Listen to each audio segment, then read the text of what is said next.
And now I'd like to invite back up Ellie Rubenstein, the National Director of the March of the Living in Canada.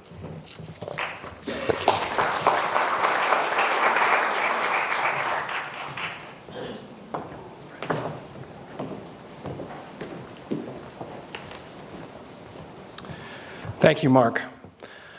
I am honored to be able to introduce the main part of our program, the part we're about to hear from Max Eisen himself. I've been traveling with Max on the March of the Living for well over 20 years now, and each time continued to be inspired by his courage, his wisdom, and his eloquence. I recall in the early 2000s being with Max at Queen's University in Kingston, Ontario, near the Thousand Islands, for a weekend conference, training our educators and chaperones traveling with us to Poland on the March of the Living. As we were milling about the reception area of the conference center, a group of Queen students passed by. They noticed one of our staff was carrying a Sefer Torah, a scroll of the law, the ancient 5 books of Moses written by hand on parchment that Jewish people have read from publicly for thousands of years. Observing a curious look on the students' faces, Max patiently explained to them what these scrolls represented. He concluded his impromptu speech by informing that during the Holocaust, the Nazis burned thousands of sacred Jewish works just like this Torah they were looking at now. He also reminded the students of the quote from Heinrich Heine, where they burn books, they in the end also burn people. The spellbound students were mesmerized during Max's short speech and only reluctantly tore themselves away to return to their school's activities.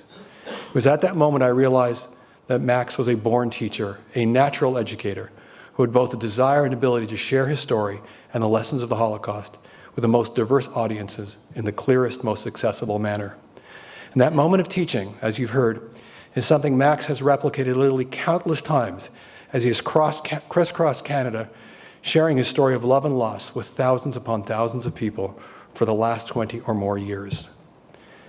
Elie Wiesel, who comes from the same part of Europe as Max, once said something along the following lines: "To be a Jew after the Holocaust is to have every reason to give up your faith in God, to give up on the Jewish people, and to abandon your trust in all humanity, but still not to do so." And Max, like so many other survivors we know, perfectly exemplifies Elie Wiesel's sentiment.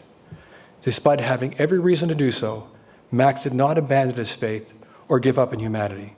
Instead, he continued to dedicate literally every day of his life, round the clock, to teaching the lessons of the Shoah to young and old alike, so that it will never, ever happen again. In that effort, Max reminds us of a Hasidic quote from Rabbi Nachman of Breslov, who once said, "If you believe the world can be broken, also believe it can be fixed. If you believe the world can be broken, also believe it can be fixed."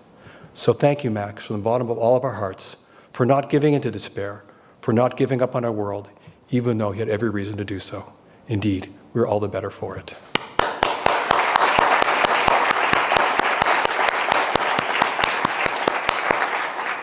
In a moment, I'd like to invite to the stage my teacher, my hero, my mentor, Max Eisen. Max will be interviewed by Sherry Finkelstein of 60 Minutes. 60 Minutes is currently producing a segment on Max's life, and Sherry is thus very familiar with Max's story. Max and Sherry, please.